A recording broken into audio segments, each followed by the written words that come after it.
Hello everyone, and welcome to the first webinar, Marketing Fundamentals, the first of a 6-part weekly series Sparrowly Group are delivering on behalf of Hawkesbury City Council. For those that I haven't met, my name is Giovanna Lever and I'll be your presenter today. And joined with me is Jackie on tech support. Hi. For those of you that I don't know, I'm the Managing Director of Sparrowly Group with over 20 years experience in building and scaling businesses and their brands.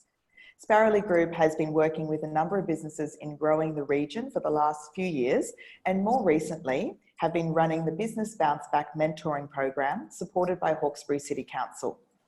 We're really pleased to see the incredible results that have come from so many of the businesses on the program. Some housekeeping before we begin. Your video and audio has been disabled for the presentation. The session will be recorded and will be sent to all of those who have registered as a follow-up, as well as going up on the Hawkesbury Business Hub website. This includes the presentation slides, and you're welcome to revisit the recording yourself and share it with colleagues and other businesses and watch it on demand. If you have any questions, just pop them in the chat box, which you can open at the bottom of your Zoom screen, and we'll collate them together and go through them at the end of the session. If you have any technical issues, please also use the chat box and we'll respond to you directly. Now, so that you can concentrate fully on the information ahead, I'm going to turn off my video and then I'll pop it on at the end.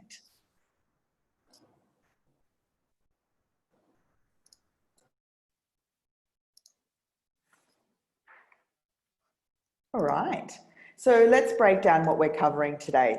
There are 6 key fundamental areas to understand. Why marketing matters, getting clear on your promise, marketing not being a one-size-fits-all approach, knowing your customer just the way you know your best friend, telling your story with heart, and finally, the devil's in the detail. So let's get into it. The role of marketing is critical in any business. It's a word that gets thrown around a lot, but what does it actually mean? Now, I can make it sound more complicated and theoretical, but that's not useful. It's as simple as speaking to your ideal customer about your business in a way that is relatable to them and to ultimately become your real customer and generate sales. But why does it matter? For many businesses, marketing can sound like a big, daunting and expensive task, or that you need to be degree qualified to do marketing. The misconception can often lead to business owners avoiding marketing and leading them to miss out on sales and affecting their bottom line. But it doesn't have to be daunting, and nor does it have to be expensive. It does, however, need to be consistent and ultimately focused on understanding your customer and solving their needs. Now, I'm sure it's not news to you. So as you know, businesses need to be 100% focused on their customer, but many aren't. It's competitive out there, overlaid with the complications of recent events of drought, bushfires, floods, and now COVID. The customer doesn't have time for mixed messages. They don't have time to read between the lines. There are plenty of other businesses lining up to catch the same customer. So it's important to stand out from the crowd and set yourself apart from the competition. Now, we know that 74% of consumers rely on social media to guide the purchasing decision. 81% of shoppers research online before purchasing. 60% of consumers begin their product research with a search engine before heading to a particular website. Customers who engage with a business on social media spend up to 40% more with them in the long term. So every time you post, advertise, market, you're speaking to someone. So with the customer in mind, the reason marketing matters is that marketing is about connecting with your customer and is present in all stages of your business. Marketing directly impacts your bottom line. More marketing equals more sales. Regular and consistent marketing builds and strengthens your customers' relationships with your business. Now, regular messaging starts building relationships from the very first encounter a customer has with your business or brand, right through even to after purchase. How you communicate with your customer will influence whether your customer has a positive or a negative customer experience and their likelihood to buy from you again. But before we start pushing messages out there, one step that is fundamentally missed by so many businesses is getting clear on your promise. Some of you may have seen the business model canvas before, and we will be running a separate webinar on this in a fortnight that goes into the detail. So keep your eye on your inbox when the email hits your inbox next Wednesday for this one. But what we want to look closely at is creating value for your customers, essentially understanding what your value proposition is. Value proposition is essentially a fancy marketing term for your promise. So don't let the term put you off. Adopting a customer-centric mindset means you should always ask yourself and your customer, what are the pain points or challenges that our customers face, and how can our business solve them? There's no such thing as a one-size-fits-all model. You can't, nor should you try to be all things to everyone. It's really important to be clear in terms of what problem you're trying to solve. Now, before you get started, you need to make sure that you're clear on your promise. So now's a really great time to really double down and revisit your value proposition before you start blasting out your messages. Once you understand your audience and their needs, it's important to make sure that your promise or your value proposition is meaningful, clear, and helps solve the needs of your customers. What's your product or service you're offering, and how does it meet the needs of and create value for your customers? This is what your customer wants to hear. And the best way to get clear on this is to talk to your customers or potential customers and ask them, and take this feedback along with your learnings from your dealings with them to create your value proposition. Whatever you do, don't assume you know, because this is where businesses run into trouble. They think they know, and they end up creating an offering to suit what they want to do, and wonder then why they're not succeeding. So in the resources for the webinar that you'll receive tomorrow, you'll receive an access to the value proposition design guide. And this is where you can take it and use it to really define your value as a business. With your value proposition clear, you need to make sure that the customers are aware of your brand. You need to be clear about what your brand represents or what you offer. Otherwise, your customers won't be clear. There's actually a really simple way to help define it. We want you to ask yourself a few questions. First of all, why? What made you start your business in the first place? What problem are you trying to solve? The what? What makes your business stand out from your competitors? Who?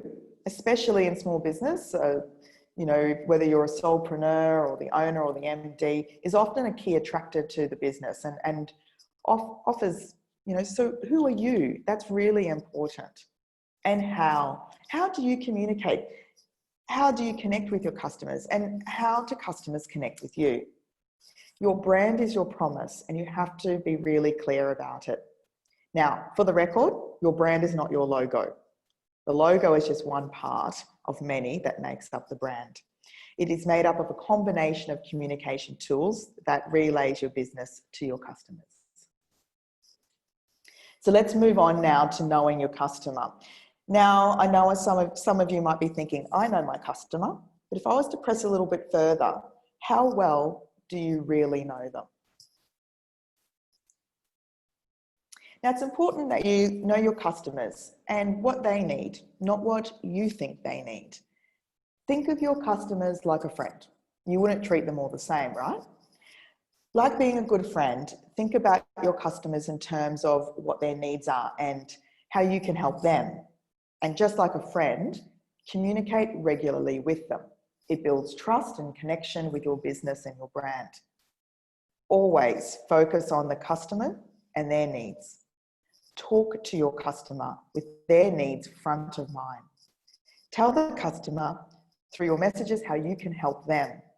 Now, a nifty way to help you stay focused on the customer is creating personas. Now, personas define your most important customer segments, their motivation, desires, and thinking patterns. Now, remember, it's your most important customer segments where you're going to focus your marketing efforts.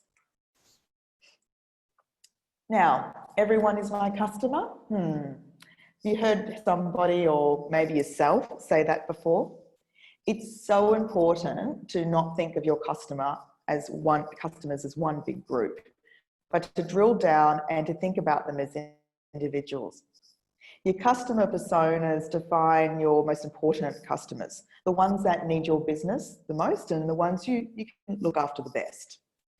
By creating personas, you're able to understand your customers' motivation, desire, and thinking patterns. And in doing this, you're better equipped to tailor your products and services to meet their needs and refine your marketing message to make sure it resonates with them every time. Spent and well spent. When you are creating personas, the most important thing to remember is that they only work if they are based on fact and research. Many seasoned marketers even fall into the trap of creating personas to suit who they think the customers are and what they think they need. So let me step you through how this works. This here is an example of a persona we've developed for a client of ours who owns boutique accommodation, and we're sharing this with their permission. After we got really clear on where the business stood and the value proposition and nailed that down, it made developing the key personas a lot easier. So we start with their story. What's going on in their life? What are their behavioural traits and that may lead them to needing your product or service? Then importantly, as we discussed earlier, what are their needs and wants, their pains and challenges? We then look at some simple demographic areas, but I urge you, please don't get hung up on this. Women aged between 18 and 60 are too broad of a net, but yet marketers still use this for their marketing efforts. We want you to spend the time getting clear on the behavioural traits and their needs and wants. That's the bullseye. Now, where is your persona getting most of their information? That's your channels and what sort of user are they? This will help you determine the frequency of the message. And finally, and this is so important, what should the message look like? How do they want to be spoken to? Now, there's a lot to be said about proper use of words and tone. It can make or break your customer relationships. Now, we'll also share an editable version of this with you in the post-webinar resources. So let's talk a little bit more about connecting with your customer. Make sure you're communicating a meaningful message that speaks to your customer's needs and on channels that they are engaged with. Now, just because you might not like Instagram or think the local paper isn't worth it, your customer may. So research where your customers are getting their information so you can fish where the fish actually are. Now, rather than overwhelm you with all possible channels you can use, the reality is not everyone has the resources to do them all and the budget to spend on them all. So let's focus on the essentials. Your website. Your website should be the single source of truth with all the necessary information and is easy to navigate and interact with. When designing your website, writing your website copy and selecting images again, think about only your customer, not what you like, so that you have the best user experience possible in mind. A great user experience equals more time on your website, which equals a higher chance of converting your leads to sales. Make sure all assets, and by assets we mean your written word or your copy, images and videos, are concise and reflect your business's brand tone and positioning. Now, if you have an online store, put yourself in the customer's shoes and choose a provider that gives you a solution that works and seamlessly connects with your website and your accounting program. Remember, shiny and bright always doesn't mean the best. Choose social media channels that are best suited to your personas. Speak to your customers where they are, and there are loads out there. You don't need to be on every channel, but when you develop your personas, you'll start to see a similar pattern of the types of channels that they're on, and that's where you need to be.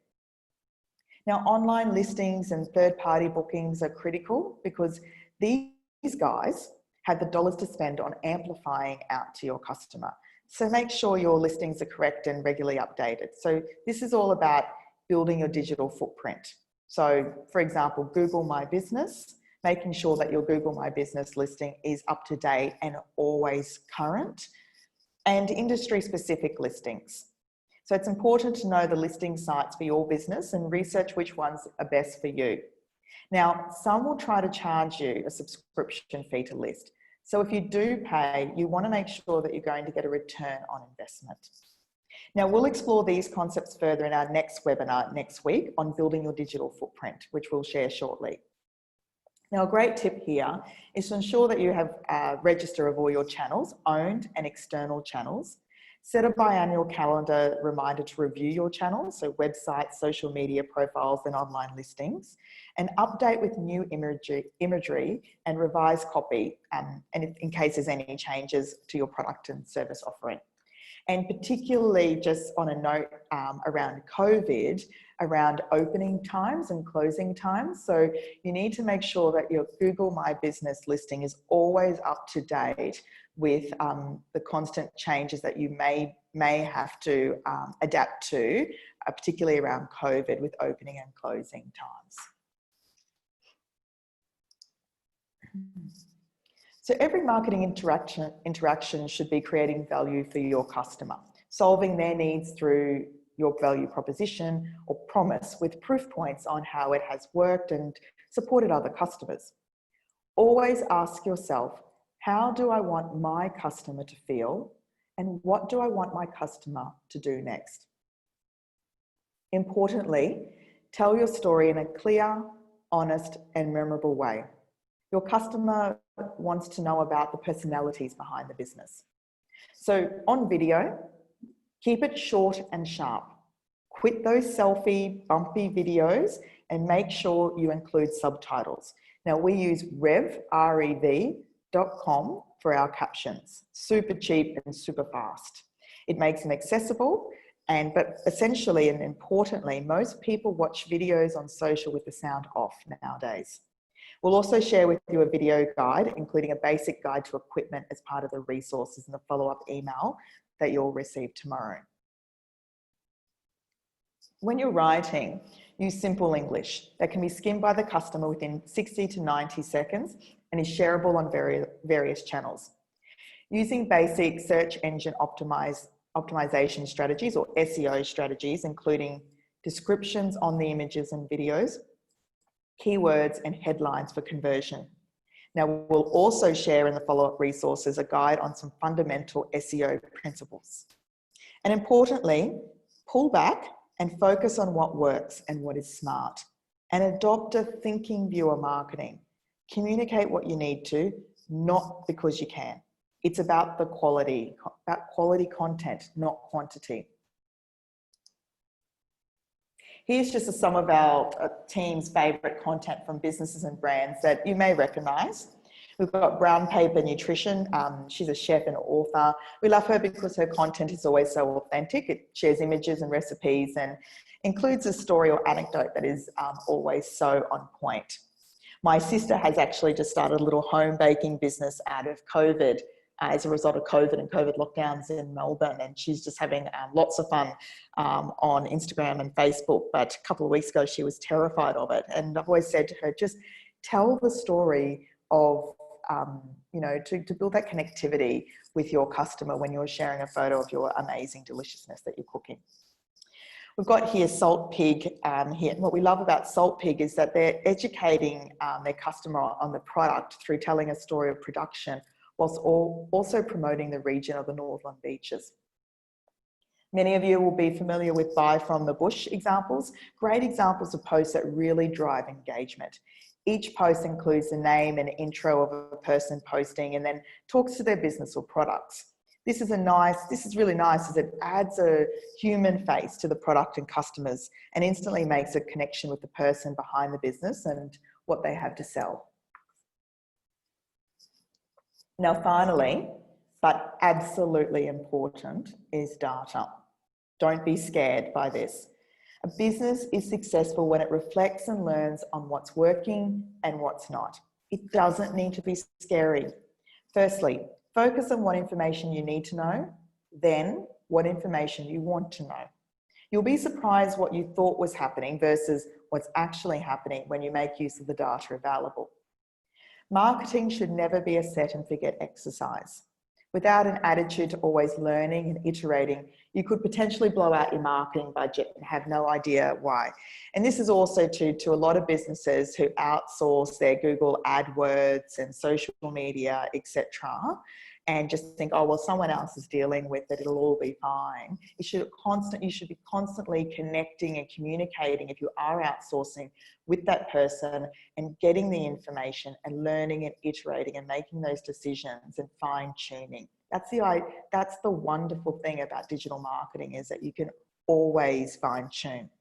So by adapting that test and learn approach to marketing, you're able to refine and make constant improvements, as well as try new things like personalization or A/B testing, which is common on platforms like Facebook, for example. Now, a great tip here is to review the activities monthly and look at how you're tracking with marketing activity and make small iterative changes as you go. But you know, look, even if you're quite a small business, I would be even recommending that you do this on a weekly basis.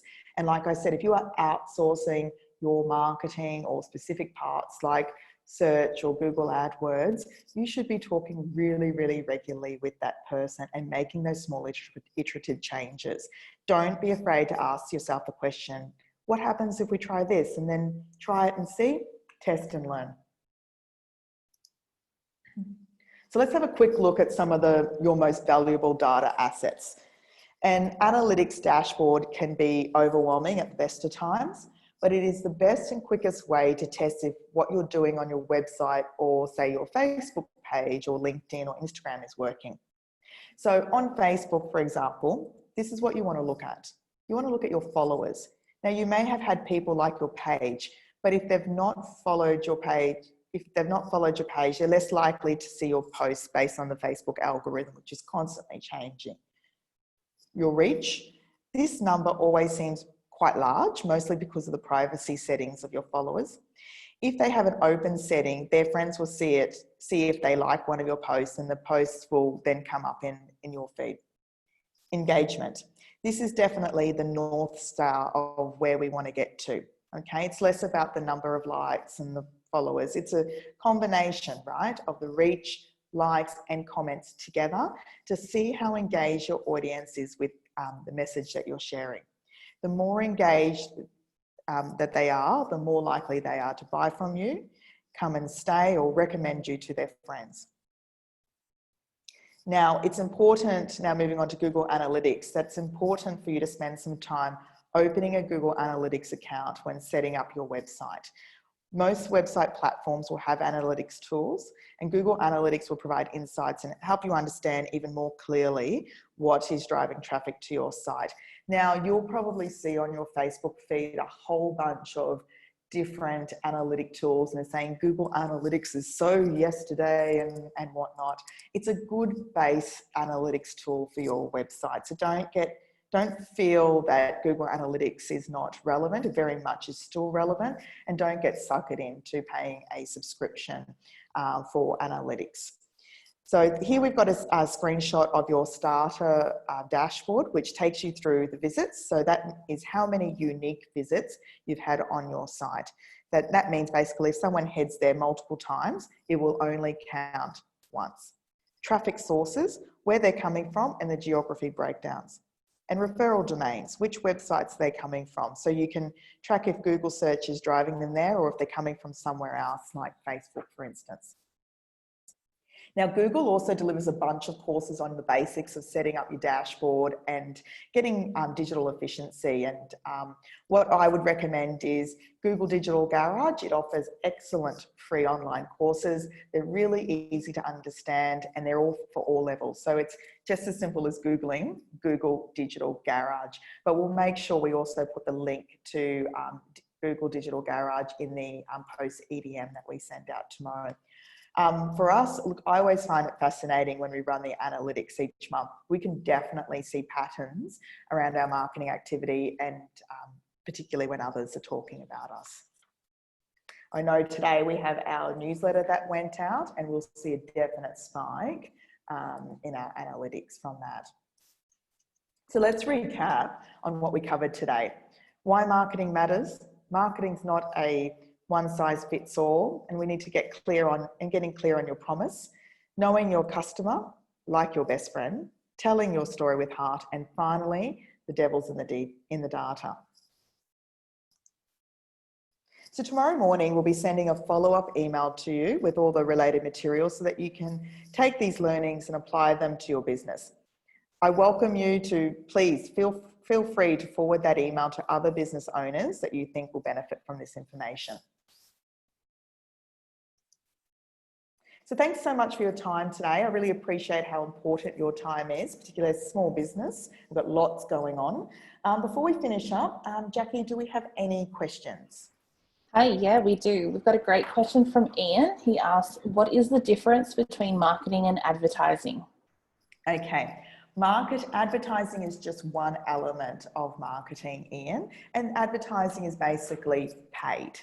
Marketing takes in all communication to your customer, and sometimes it will be paid, sometimes it won't be paid. And we call that the difference between not paid is organic and paid is paid advertising. Great. And then just another one. So how do I know if I'm reaching the right customer? So what kind of analytics would I look to help me find out?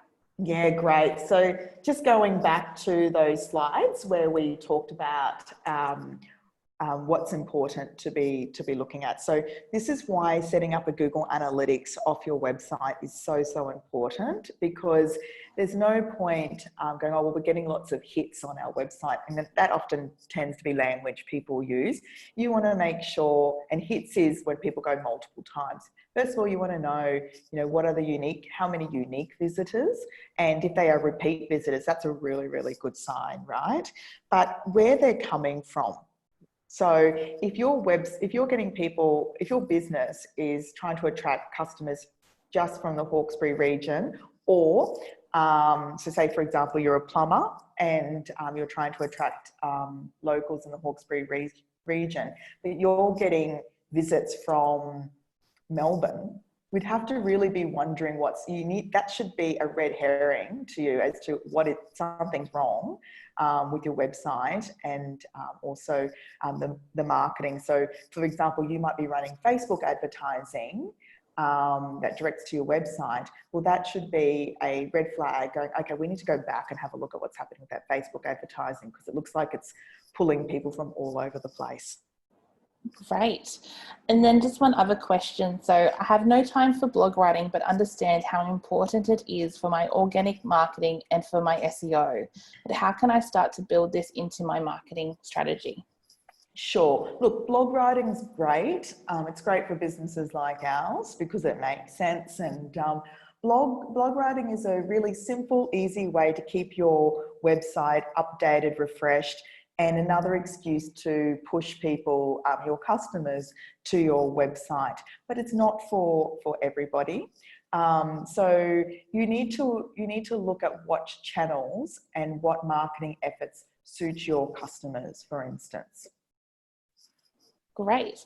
Okay, well, that's all the questions that we've got so far. So I'll just hand it back over to you, Giovanna. Great. Thank you so much. So my details are up here on the slide, and please feel free to get in touch if you have any questions.